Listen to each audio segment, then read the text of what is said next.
नमस्कार, स्वागत है आपका आकांक्षा जूनियर क्लासेस में। मैं हूं श्रवण कुमार सागर। आज के इस वीडियो में आपके लिए लेकर के आए Srinivasa Ramanujan talent search test in mathematics 2024 के लिए मॉडल क्वेश्चन पेपर। तो जैसा कि आप देख रहे हैं, यह वर्ष 2021 में पूछा गया ओरिजिनल क्वेश्चन पेपर है, जिसे देख करके आप समझ सकते हैं कि इस एग्ज़ाम में किस टाइप के क्वेश्चन पूछे जाते हैं। तो यह जो क्वेश्चन पेपर है यह क्लास 6 to 8 के लिए, यानी 6, 7 और 8 तीनों के लिए है। इसका एग्ज़ाम हुआ था 19 दिसंबर 2021 में। ठीक है, तो ये ओरिजिनल क्वेश्चन पेपर है। उस बार ऑनलाइन एग्ज़ाम नहीं हो करके ऑफलाइन एग्ज़ाम हुआ था। अब इस बार क्या हो रहा है, ऑनलाइन एग्ज़ाम हो रहा है। तो ऑनलाइन एग्ज़ाम में आपको पता है कि मोबाइल लेकर के जाना होगा या लैपटॉप लेकर के जाना होगा। इसमें टोटल आपको 25 क्वेश्चन पूछे जाएंगे। उस समय जब एग्ज़ाम हुआ था तो 30 क्वेश्चन पूछे गए थे। ठीक है, इस बार कितने पूछे जाएंगे, 25 क्वेश्चन पूछे जाएंगे और आपको 1 घंटा का समय इसमें दिया जाएगा। प्रत्येक प्रश्न पर आपको 4 अंक इसमें मिलते हैं, यानी कुल 100 अंक का परीक्षा होता है। अगर एक प्रश्न का आप गलत उत्तर देते हैं तो 0.25 नंबर कटता भी है, नेगेटिव मार्किंग भी है। यानी कि अगर 4 प्रश्न आप गलत बनाते हैं तो एक जो है आपका 1 नंबर काट लिया जाएगा। ठीक है, 4 प्रश्न गलत बनाने पर आपका 1 नंबर कट भी जाएगा, ये भी ध्यान देना है। तो चलिए देखते हैं किस टाइप के क्वेश्चन पूछे गए थे 2021 में। इसी टाइप के क्वेश्चन इस बार भी आपको आएगा। तो चलिए क्लास को स्टार्ट करते हैं। देखिए यहाँ पर क्वेश्चन अंग्रेजी हिंदी दोनों में इस बार भी आपको दिया रहेगा, तो कोई एक रहने देते हैं। जैसे यहाँ पहला क्वेश्चन पूछा गया था इस तरह से, सरलीकरण चैप्टर से। तो यहाँ देखिए इसको सरल करना है, तो बहुत ही सिंपल क्वेश्चन है। यहाँ पे देखिए पहले किसका क्रिया होता है, भाग का। तो भाग दीजिए यहाँ 4 से 40 में क्या हो जाएगा 10। यहाँ पे इसको कोष्ट में तो इसको जोड़ देते हैं, 3 2 कितना हो जाएगा 5। और कोष्ट का मतलब क्या होता है, गुना। उसके बाद प्लस यहाँ आप देखिए 5 से 30 में भाग देंगे 6 हो जाएगा, फिर 6 में 3 से भाग देंगे कितना हो जाएगा 2। तो 10 पंचे 50 और प्लस 2 कितना हो गया 52। तो इसका आंसर क्या हो जाएगा, ऑप्शन नंबर सी इसका सही है। तो इस तरह से इसको बना सकते हैं। अगला प्रश्न है, देखिए इसमें पूछ रहा है ये है क्या है, प्राकृतिक संख्या है कि पूर्णांक है कि परिमेय संख्या है या अपरिमेय संख्या। ये तो हल करने के बाद ही पता चलेगा। तो इसको हल कीजिए, कितना कितना है 3√5 प्लस यहाँ 125। तो 125 को हम क्या लिख सकते हैं, 5√5 लिख सकते हैं। कैसे होगा 5√5, तो 125 का गुणनखंड कीजिए तो ये हो जाएगा 25, फिर लगेगा 5 से, है ना। तो यहाँ 5 का जोड़ा लग रहा है तो 2 में से 1 लेके इसको बाहर लिखते हैं। जिसका जोड़ा नहीं लगता है तो उसको रूट के अंदर लिखते हैं। ये हो गया। फिर इधर हो गया 80 को लिख सकते हैं, 16 पंच 80 होता है, तो 4√5 इसको लिख सकते हैं। 6√5 ये तो लिखा है इस तरह से। अब इसको जोड़िए तो यहाँ पे हो गया 5 3 8√5 और नीचे में हो जाएगा आपका 6 4 10√5। ये रूट और रूट वाला कट जाएगा। 8/10 क्या है, एक परिमेय संख्या होता है ना। ये क्या होता है, एक परिमेय संख्या। ऑप्शन नंबर सी इसका भी सही है। अगला प्रश्न देखिए, यदि m तथा n 0 से 9 तक 2 अंक हो तो m तथा n का न्यूनतम मान जिससे संख्या 52 m 3n किससे विभाजित होना चाहिए, 12 से। तो 12 से आपको विभाज्यता का नियम तो पता होगा। जो संख्या 3 और 4 दोनों से कट जाता है वह 12 से विभाज्य होता है।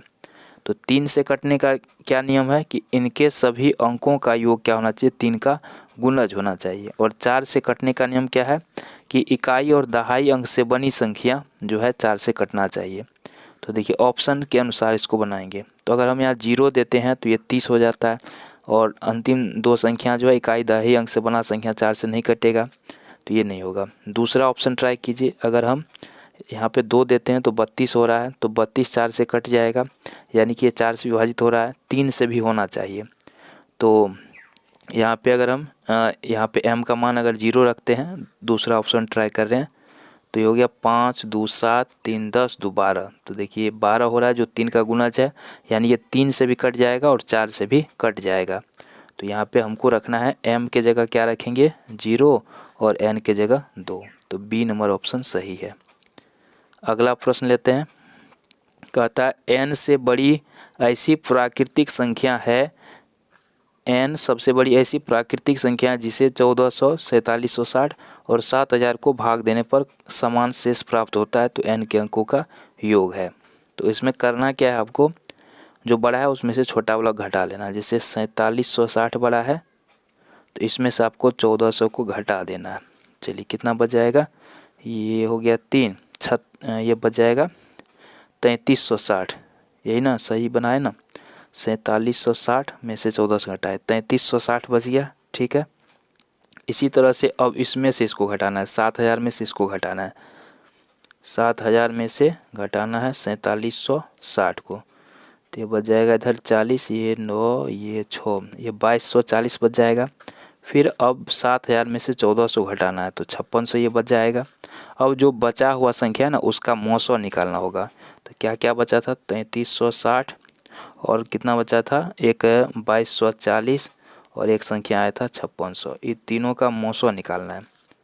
तो सबसे छोटा ये है 2240, इसमें देंगे तो 2240 इसमें कर देते हैं तो ये बच जाएगा आपको, ये हो गया 20, 1120 बचेगा, है ना, 1120। तो इसका जब आप SCF निकालेंगे, मौसौ निकालेंगे तो कितना आएगा, 1120। पूछता ये संख्या n हो गया, इसके अंक का योग पूछता है तो n बराबर निकला 1120, इसके अंक का योग, तो ये 2 1 3 1 4, ऑप्शन नंबर ए सही है। तो इस प्रकार इसको बना सकते हैं। फिर से देखिए, पिता की वर्तमान उम्र पुत्र की उम्र की 5 गुनी है। तो मान लेते हैं पुत्र का उम्र क्या है, x है, तो पिता का कितना हो जाएगा, तब 5 गुना है तो 5x हो जाएगा। 3 वर्ष पहले पिता की उम्र, अब 3 वर्ष पहले पिता की उम्र तो 3 इसमें से घटा दीजिए। 3 वर्ष पहले पुत्र का भी उम्र तो इसमें से 3 घटा दीजिए। 3 वर्ष पहले पिता की उम्र जो था पुत्र के उम्र के घन के बराबर थी, यानी इसका कहना है पिता की उम्र इतना, जो पुत्र के उम्र है x-3 इसके घन के बराबर थी, है ना, यानी पावर में 3, घन का मतलब क्या हो गया, पावर में 3। तो इसमें हमको x का मान निकालना है। तो यहाँ पे इसको हम ऑप्शन से ट्राई करेंगे, ठीक है। तो अगर हम यहाँ पे 5 रखते हैं x के जगह पे, 5 वर्ष पुत्र की उम्र, तो होता है 5 25 में से 3 जाएगा 22। यहाँ पे 5 रखते हैं तो 5 में से 3 जाएगा 2, 2 का घन हो जाएगा 8, बराबर नहीं हो रहा है, जबकि समीकरण है तो दोनों साइड बराबर पुराना है। 6 रख के देखिए, तो अगर हम यहाँ पे 6 रखते हैं तो ये हो जाएगा 5 6 का 30 में से 3, 30 में से 3 जाएगा 27।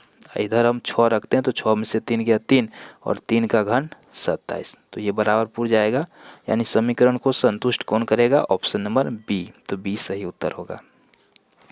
अगला सवाल देखते हैं।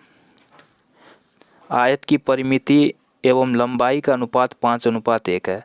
आयत का क्षेत्रफल 216 है तो उसकी लंबाई कितनी होगी। तो आयत का क्षेत्रफल बराबर क्या होता है, लंबाई गुना चौड़ाई, ठीक है।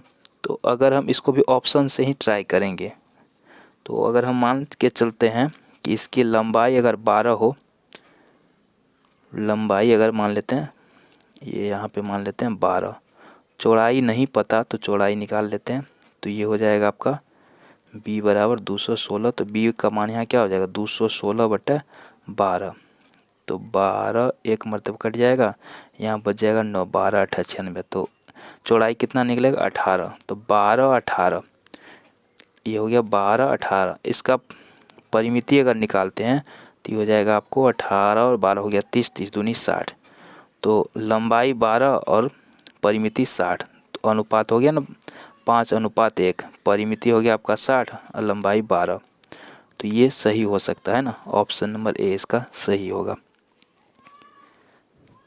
यदि ये गोले को 4 सदृश समान भागों में काटा जाए तो कुल पृष्ठ का क्षेत्रफल कितना होगा, ठीक है, तो ये हो जाएगा दुगुना हो जाएगा।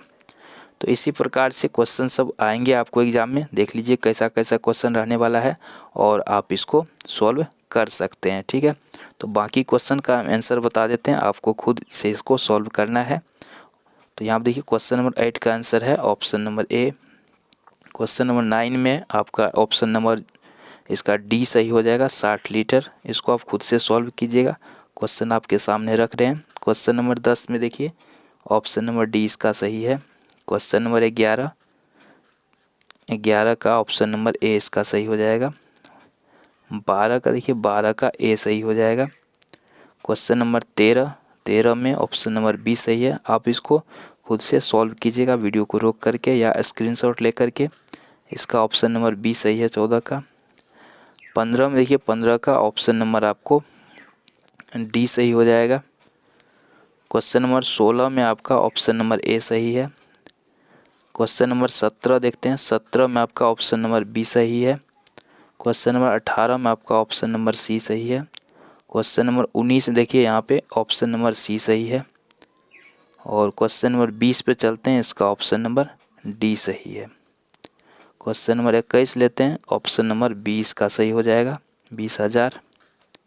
अगला प्रश्न है क्वेश्चन नंबर 22 में देखिए इसका हो जाएगा आपका option number B. Question number 23 में आपका ऑप्शन नंबर सी सही हो जाएगा। क्वेश्चन नंबर 24 लेते हैं। 24 में ऑप्शन नंबर ए सही है। क्वेश्चन नंबर 25 में ऑप्शन नंबर बी सही है। क्वेश्चन नंबर 26 में ऑप्शन नंबर ए सही है। और क्वेश्चन नंबर 27, लेकिन इस बार आपको 25 ही क्वेश्चन पूछेगा। यहाँ पर देखिए क्वेश्चन नंबर 28 में आपका डी सही है।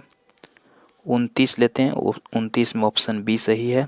और 30 नंबर में आपका क्वेश्चन नंबर एक ऑप्शन नंबर 1 सही है। तो इस प्रकार के क्वेश्चंस आएंगे, तो आप बना के देखिए कितना आपको बनता है। जो दिक्कत होगा तो कमेंट में ज़रूर लिखिएगा। धन्यवाद।